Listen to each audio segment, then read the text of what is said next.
Hello everyone.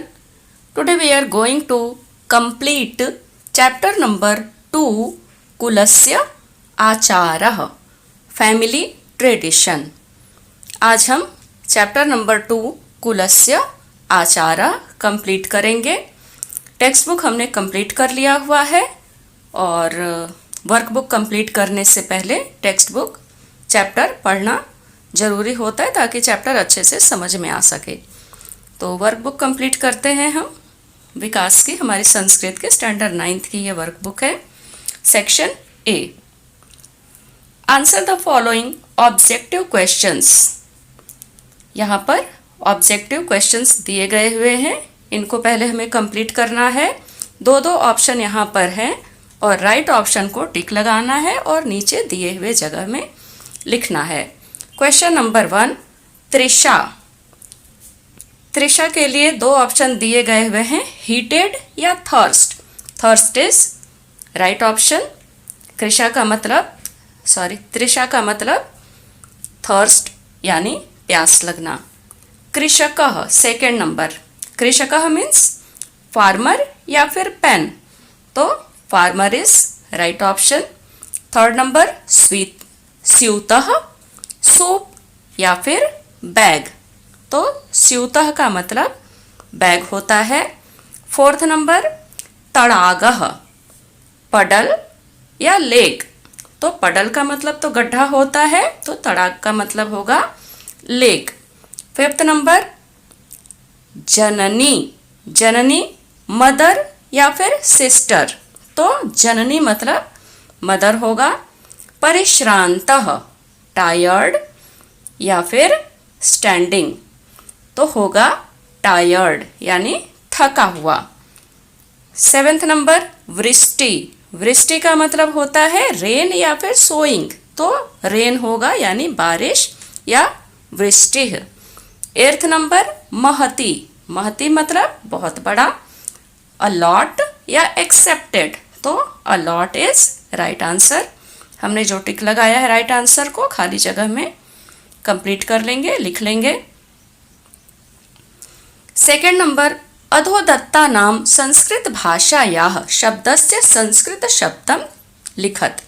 तो यहाँ पर इंग्लिश में शब्द दिए गए हैं और संस्कृत शब्द लिखना है।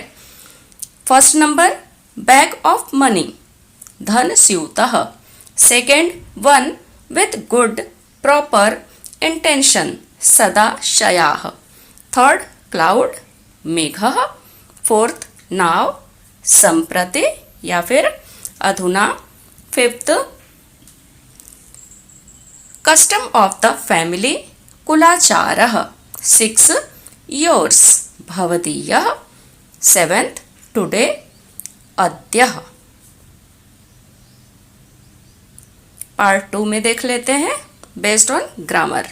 तो ग्रामर चैप्टर जो हमारा टेक्स्ट बुक है ये आपका चैप्टर के पीछे दिया हुआ होता है, तो ग्रामर सबसे पहले पढ़ लेना ज़रूरी होता है।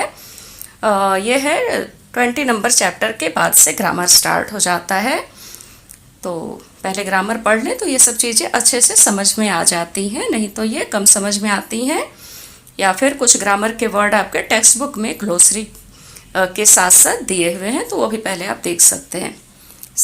फर्स्ट नंबर अधोदत्ता नाम संस्कृत शब्दा नाम समानार्थकम शब्दम दत्ताभ्याम विकल्पाभ्याम चित्वा लिखत।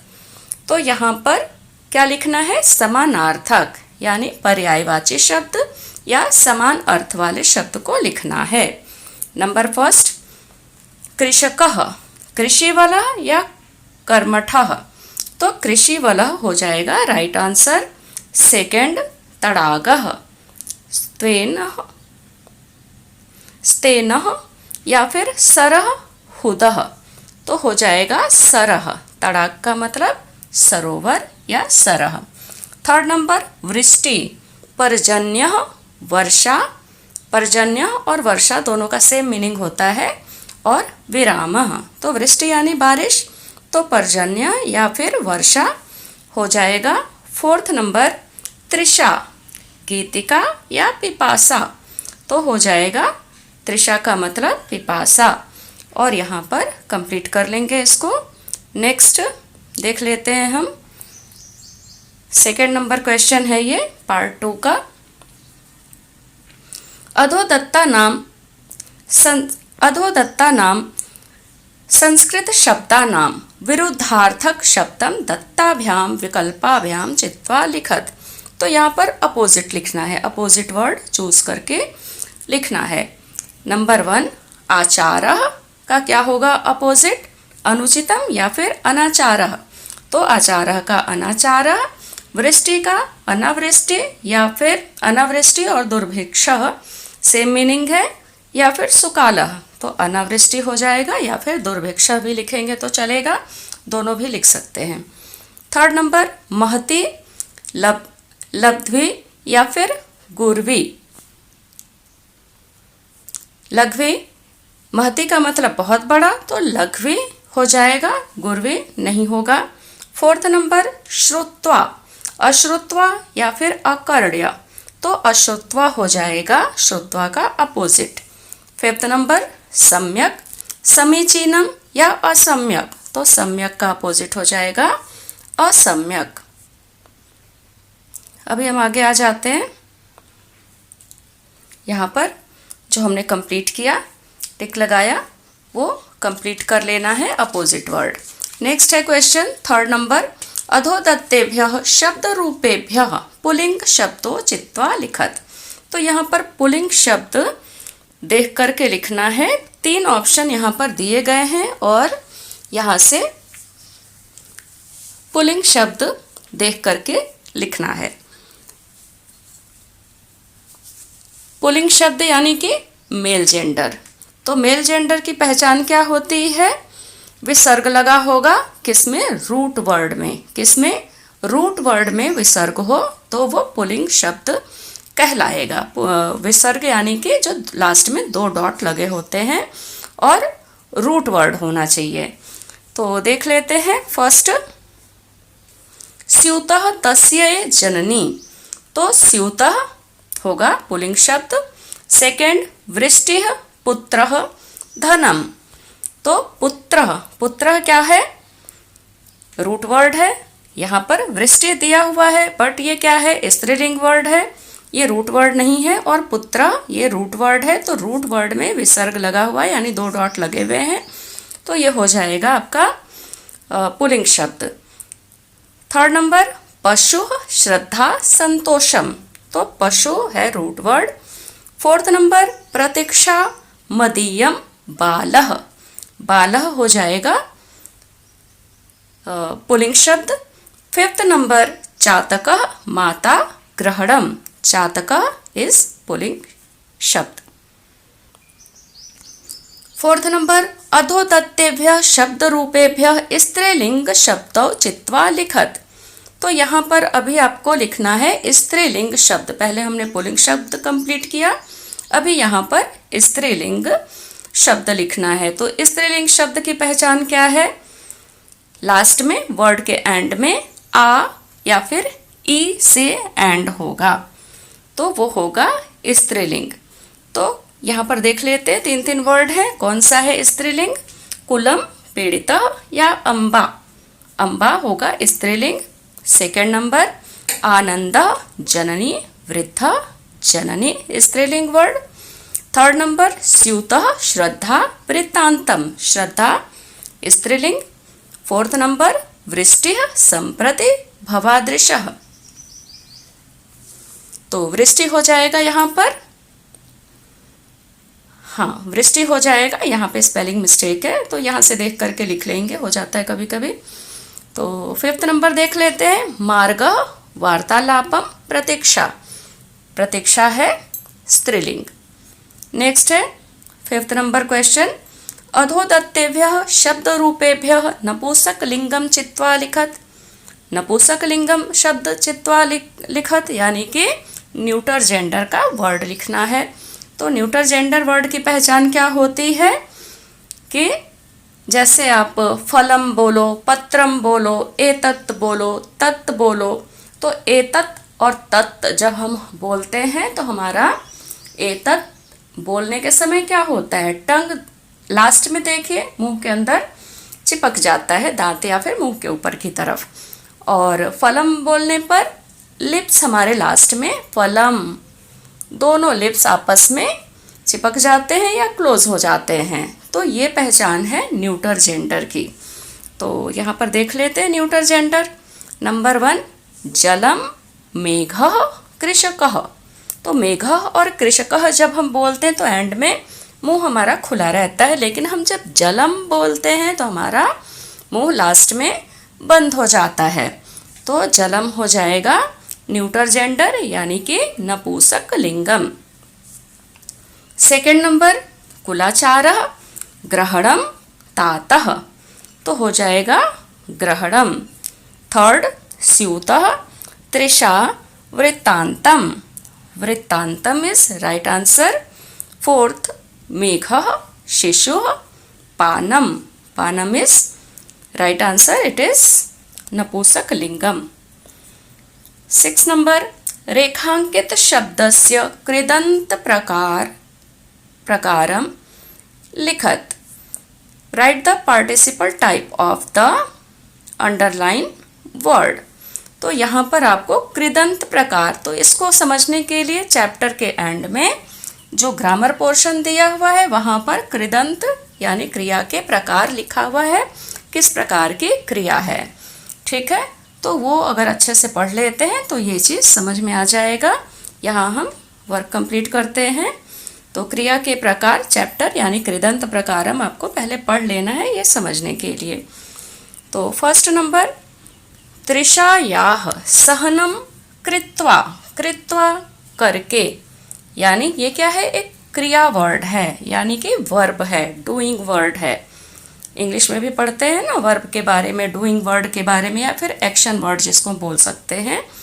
तो कृत्वा किस प्रकार का क्रिया है ये, या किस प्रकार का संस्कृत में बोले तो कृदंत प्रकार है। तो चैप्टर पढ़ लीजिए और वहाँ से समझ लीजिए ग्रामर। तो मेघस्य प्रतीक्षाम करोति, तो क्या है, संबंधक भूत कृदंत। क्योंकि ये डिटेल में बहुत समझाना पड़ेगा, शॉर्ट में होता तो कर लेते, बट यहाँ पर हम वर्क कंप्लीट करते हैं। तो इसका संबंध किससे है, भूत में वर्क हो चुका है, भूत में पास्ट में हो चुका है। ठीक है, कृत्वा मतलब करके, मेघस्य प्रतीक्षाम करोति, तृषायाम सहनम कृत्वा, यानी भूख को सहन करके या प्यास को सहन करके मेघ की प्रतीक्षा कर रहा है। मतलब पहले सहन कर चुका है और अब मेघ की प्रतीक्षा कर रहा है। तो संबंधक भूत कृदंतम। तो ये आप ग्रामर में जाकर के अच्छे से डिटेल में पढ़ लीजिए। अभी देखते हैं वर्क। सेकंड नंबर, तड़ागम गंतुम निर्गछन्ति। गंतुम मतलब जाने के लिए। तो क्या है इसका हेतु है, हेतु है किस लिए, तड़ागम गंतुम निर्गछन्ति। निर्गछन्ति मतलब निकल के जाता है, तड़ाग जाने के लिए, तालाब जाने के लिए। तो किसी काम के लिए जाता है, किसी हेतु जाता है, तो हेतवर्थ कृदंतम। थर्ड नंबर, एवं विचिन्त्य सह मातरम प्रत्यागच्छति। ऐसा सोचकर वह माता के पास वापस आता है। तो विचिन्त्य सोच करके मतलब पहले सोचा और फिर आता है। तो इसका भी क्या हो जाएगा, पहले सोचा मतलब पास्ट में सोचा फिर जाता है माता के पास। तो ये भी हो जाएगा। इसका किससे संबंध है, भूत से। तो ये हो जाएगा संबंधक भूत कृदंत। फोर्थ नंबर, अहम जलम पातुम इच्छामि। मुझे जल पाने की इच्छा है। तो क्या है, क्या हेतु है, यहाँ पर आ जाएगा हेत्वर्थ कृदंत, किसी हेतु के लिए काम हो रहा है। फिर फिफ्थ नंबर है, जनन्याः कथनम अश्रुत्वा चातक शिशु गच्छति। जननी का कथन अनसुना करके चातक शिशु चला जाता है। तो अनसुना करके, अश्रुत्वा मतलब पहले अनसुना किया और फिर चला गया, तो पास्ट में हो गया, पास्ट के साथ संबंध है इसका। तो संबंधक भूत कृदंतम। 6 नंबर, तस्य दर्शनात् आनंदः जातः। उसका दर्शन करके आनंद आता है। तो दर्शन करके, तो ये हो गया, क्या किया, दर्शन किया, कर्म किया। कर्मणि भूत कृदंत मतलब भूत में दर्शन किया और बाद में आनंद प्राप्त हुआ तो कर्मणि भूत कृदंत हो गया। तो ये डिटेल में पढ़ लीजिएगा, यहाँ पे शॉर्टली मैंने थोड़ा बहुत समझा दिया है, चैप्टर में अच्छे से डिटेल में पढ़ लीजिएगा। 7th नंबर, रेखांकित शब्दस्य समास प्रकारम लिखत। जो रेखांकित शब्द है उसका समास का कौन सा प्रकार है, तो चैप्टर ये भी आपका ग्रामर पोर्शन है, तो समास के प्रकार आपको चैप्टर में टेक्स्ट बुक में एंड में दिया होता है ग्रामर, वहाँ से पढ़ लीजिएगा कि क्या पहचान होती है, किस किस समास की क्या पहचान होती है। तो समास क्या होते हैं, यौगिक वर्ड होते हैं, दो शब्दों से मिलकर ये बने होते हैं, तो वो आप पढ़ लीजिएगा वहाँ से चैप्टर टेक्स्ट बुक से। अभी यहाँ हम देखते हैं 1st नंबर, संप्रति मेघ जलम न मिलति, षष्ठी तत्पुरुष समास। 2nd नंबर, तदा तात पुत्रयोः वार्तालापं शृणोति, इतरेतर द्वंद्व समास। 3rd नंबर, एकः चातक शिशुः आसीत्, षष्ठी तत्पुरुष समास। 4th नंबर, कृषकः वृद्धः मरणासन्नः च आसीत्, द्वितीया तत्पुरुष समास। 5th नंबर, एतत् अनुचितम अस्ति, नंज तत्पुरुष समास। तो ये हो गया आपका कंप्लीट। अभी देख लेते हैं हम 8 नंबर क्वेश्चन।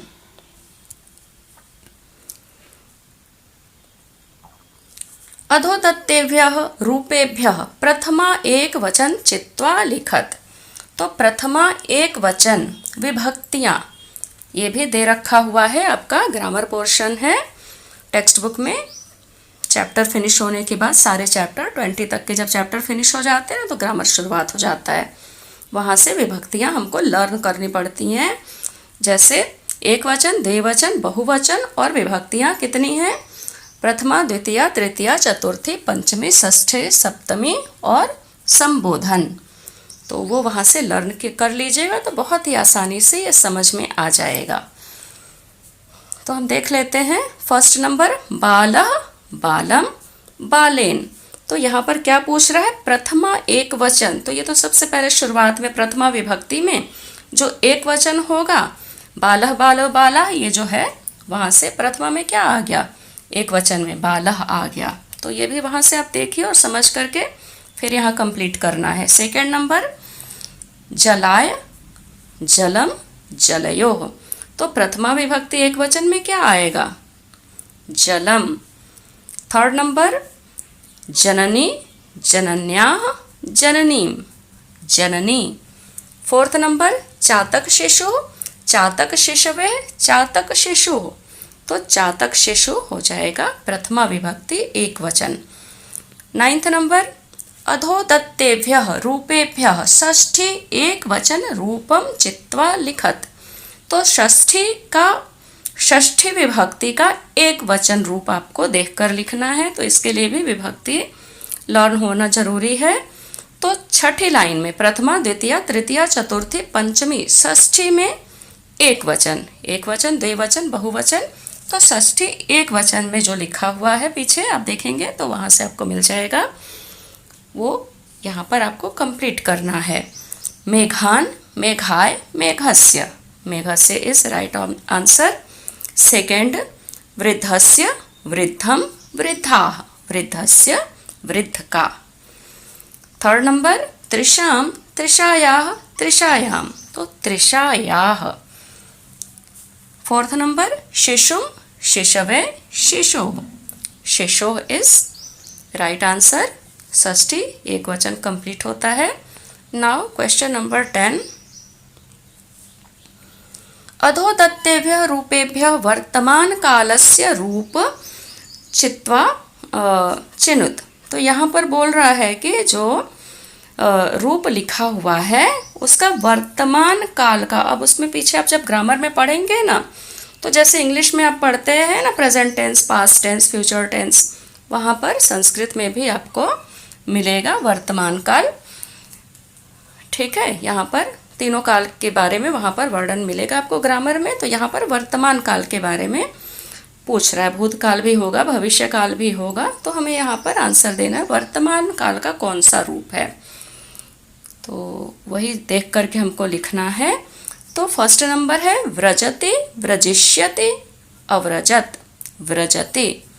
सेकंड नंबर पिबतो, पिबामः, पिबेत, पिबामः। थर्ड नंबर कथयति, कथयन्तु, कथयिष्यामि, कथयति। फोर्थ नंबर अर्हत, अर्हतुम, अर्हसि, अर्हसि। फिफ्थ नंबर गच्छामि, अगच्छत, गमिष्यति, गच्छामि। तो ये हो गया वर्तमान काल का रूप। अभी देख लेते हैं 11th नंबर अधो दत्तेभ्यः रूपेभ्यः सामान्य भविष्य काल रूप चिनुत। अभी हमने पहले तो वर्तमान काल किया, अब यहाँ पर हमें भविष्य काल यानी फ्यूचर टेंस के वर्ड को देखना है संस्कृत में। तो फर्स्ट नंबर वर्षेत, वर्षिष्यति, अवर्षत। अवर्षत जहाँ अ लग जाए मतलब कि वो पास्ट टेंस का है, तो यहाँ पर हमको फ्यूचर टेंस का देखना है। तो वर्षिष्यति हो जाएगा फ्यूचर टेंस का वर्ड। सेकंड नंबर चिंतयिष्यतः, चिंतयतु, चिंतयति। तो हो जाएगा भविष्य काल में चिंतयिष्यति। यहाँ पर देखिए मिलता जुलता वर्ड, तो ये हो जाएगा भविष्य काल का वर्ड हो गया ये। 12th नंबर है संधि विच्छेदम कुरुत। संधि विच्छेद और संधि जोड़ना, ठीक है, दो तरीके की चीज़ें ये होती हैं, डिसजॉइन करना और ज्वाइन करना। तो जो वर्ड पूरा दे रखा गया है उसको तोड़ने को हम क्या बोलेंगे, संधि विच्छेद, ठीक है, और जो टूटे हुए वर्ड दे रखे होते हैं उनको जोड़ने को ज्वाइन द संधि बोलेंगे या संधि योजतः बोलेंगे। तो यहाँ पर हमको संधि विच्छेद करना है यानी कि डिसजॉइन करना है, वर्ड को तोड़ना है। तो पंडितो अहम फर्स्ट नंबर, पंडितः प्लस अहम। सेकेंड नंबर पक्षिणः चैव, पक्षिणः प्लस च प्लस एव। थर्ड नंबर अनुचितम अस्ति, अनुचितम प्लस अस्ति। तत्रैव, तत्र प्लस एव। ये हो गया डिसजॉइन द संधि। सेक्शन सी, सेक्शन सी में देख लीजिए कुछ क्वेश्चन दिए गए हैं, वर्कबुक में देख लीजिए और ये मैं आगे करा देती हूँ। यहाँ पर खाली है, आगे करा दिया जाएगा। ये सारे क्वेश्चंस के आंसर आपको आगे मिल जाएंगे। तो ये हमारे वर्कबुक के पेजेस और जो हमने स्टार्टिंग में वर्क किए वो सारे आंसर यहाँ पर दिए हुए होते हैं, तो ध्यान से समझ करके लिखना होता है। तो अभी हम देख लेते हैं सेक्शन सी के जो क्वेश्चंस हैं उनका आंसर। तो सेक्शन सी में अधोलिखिता नाम प्रश्नानाम उत्तराणि आंग्ल भाषायाम लिखत, यही है क्वेश्चन सेक्शन सी का क्वेश्चन नंबर 1। तो वर्कबुक में जो क्वेश्चन दिया हुआ है, what does family behaviour mean, what does family behaviour mean. और यहाँ पर आपको लिखा हुआ मिलेगा व्हाट डज कुलाचार मीन। तो फैमिली बिहेवियर और कुल प्लस आचार, कुल का आचार दोनों एक ही बात है। तो ये आंसर हम कंप्लीट कर लेते हैं, फैमिली बिहेवियर मीन। कुलाचारा, अगर आप फैमिली बिहेवियर लिखना चाहें वर्कबुक के हिसाब से तो फैमिली बिहेवियर लिख सकते हैं कुलाचारा की जगह। तो फैमिली बिहेवियर मीन्स या फिर कुलाचारा means conduct followed in a family और dynasty by tradition, keeping the promise at any cost was the family tradition of the dynasty of Raghu. Raghu कौन, रघुकुल के जो राजा Raghu. To keep the promise king Dasharath had given to Kaikeyi, Shri Ram give up his kingdom and went to live in the forest for 14 year. तो हर कुल की कुछ न कुछ परंपरा होती है और उसकी हमें रक्षा करनी चाहिए। तो ये हो गया हमारा question number 1 complete section C का। अभी है क्वेश्चन नंबर 2, यहाँ पर 4 दिख रहा है बट ये 4 नंबर क्वेश्चन नहीं है। ये है क्वेश्चन नंबर 2 जो हमारी वर्कबुक में दिया हुआ है। क्वेश्चन चेक करके लिखिएगा। Y did the chatak chick not drink the water of the lake? Lake या फिर पॉन्ड सेम चीज होता है। Why did the baby chatak not drink water from the pond या फिर लेक? तो क्वेश्चन तो एग्जाम में घुमा फिरा करके भी आ जाता है, उसके लिए कंफ्यूज नहीं होना है, आंसर सेम ही है। Baby chatak was affiliated by thirst when its mother told about their kulachara of drinking only the water from the cloud.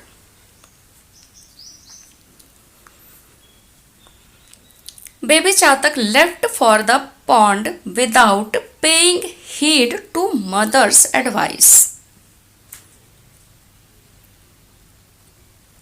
Feeling tired, it stopped near a farmer's house and heard the conversation between the dying farmer and his son. Baby Chatak was convinced that observing Kulachara was very important to those people, but I do not take care of my family tradition. We drink only water of cloud. It is our family tradition, but I am ready to break it, which is not correct. Well meaning people follow their family tradition, so I will also protect my family thinking. Thus the protect my family thinking. Thus the Chatak baby did not drink the pond water.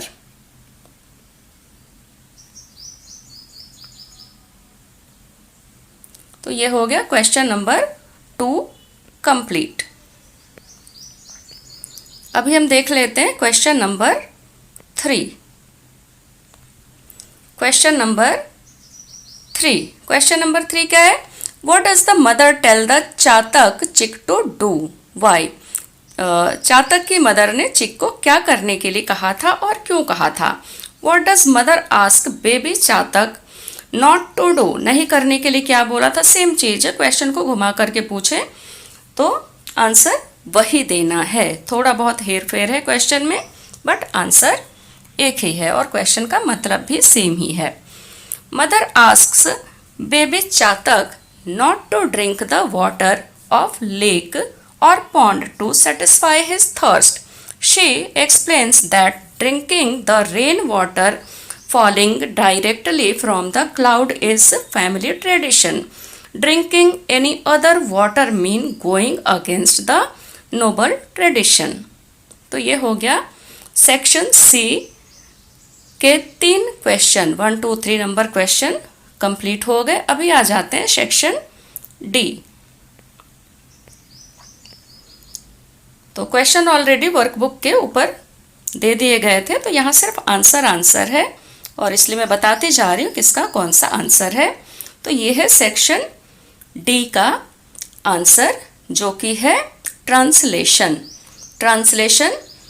जो first translation आपका पूछा गया है, एक चातक शिशु से लेकर के पातुम इच्छामि तक।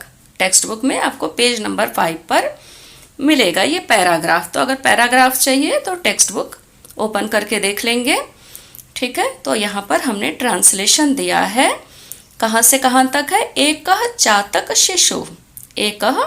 चातक शिशु से लेकर के इच्छामि तक, गंतुम इच्छामि, पातुम इच्छामि तक। तो ट्रांसलेशन देख लेते हैं। पैराग्राफ के लिए टेक्स्ट बुक ओपन कर लेंगे। तो first translation section D, page number 5 का जो आपका है टेक्स्ट बुक में। There was a young one of the Chatak. Once he being afflicted by thirst goes to mother and says, Mother, I am thirsty.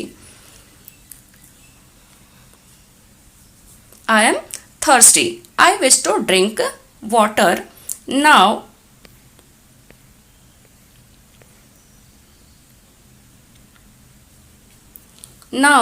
the farmer was old and was about to die.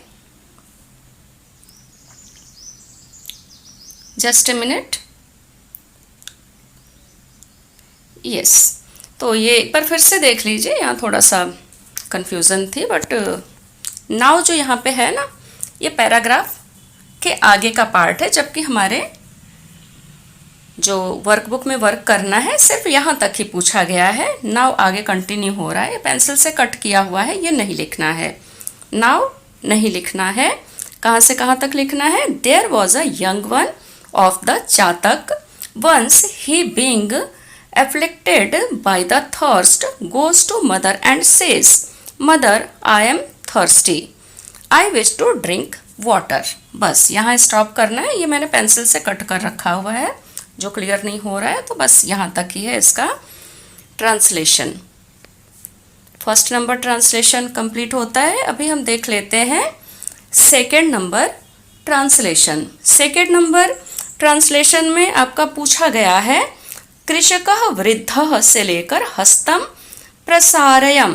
कृषकः वृद्धः से लेकर हस्तम प्रसारयम, ये paragraph आपको मिलेगा text book के page number 5 पर।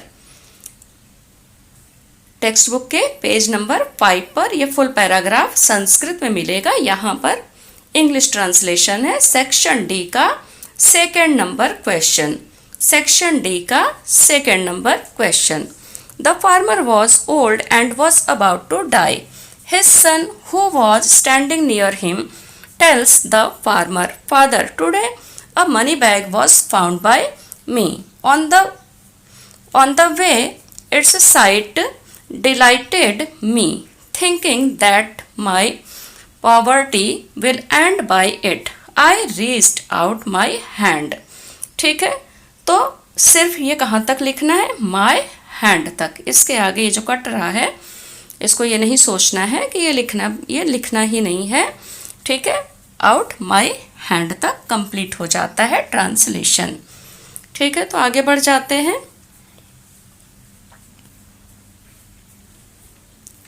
Translation number 3।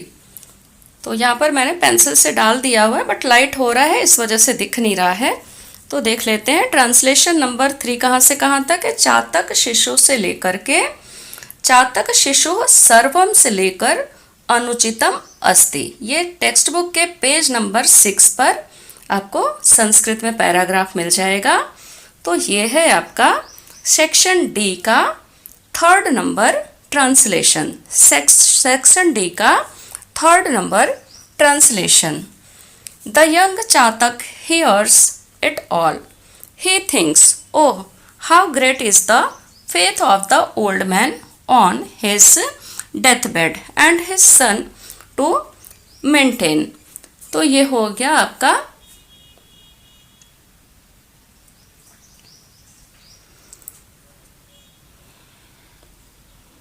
कहाँ तक है? अनुचितम अस्ति तक। तो थोड़ा ये बाकी है, देख लेते हैं। अनुचितम अस्ति तक है the family tradition, but I am not observing our family tradition. It is our family tradition that we drink only the water of the cloud. I was about to give it up. This is not proper. तो यहाँ पर हमारा chapter complete हो जाता है। Thank you, take care.